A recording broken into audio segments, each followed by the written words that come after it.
So I know you all heard the African dialects in the book of Clarence, right? Well, I'm gonna show you why it's important for Revolution and for Black History Month. And it's because of two things: the history of language and modal realities. So what language dialect do we hear Peter and Judas speaking in? It's Nigerian Pidgin, or a lingua franca, or a bridge language. But why is this important? This is the beginning of how we situate Jesus in an African context. Stay tuned, y'all.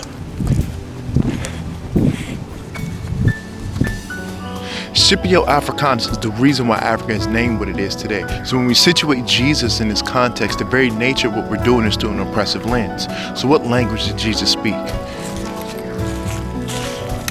Jesus is speaking Old Aramaic, a Semitic language belonging or first spoken by the Aramaeans from the people of the land of Aram, in the ancient Middle East, which is now modern-day Syria. Why is that important? It's important because the people who occupied the land before Jesus, the Aramaeans from the land of Aram, are descendants from Natufians, the people who share the same ancestors that black-headed Sumerians, the Greeks would call them. Aramaic being spoken in Galilee is a result of oppression. Let me explain to you why. Jesus is speaking Aramaic because it's a common language throughout the Near East, which is only so because they were conquered by the Assyrians, which displaces them through the Near East. But Aramaic is adopted by conquerors, which isn't normally what happens. We have to ask why.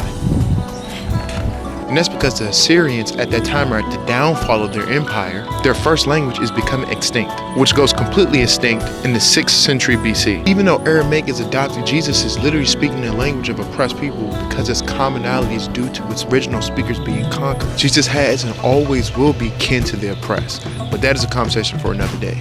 Now we see the long line of the African language being in the now Middle East. It becomes important when we hear Jesus is Middle Eastern denying this African connection, because it gives context to allow us to properly situate it, because it's important for oppressed folks to accurately see themselves within history. It affects how we associate our identities.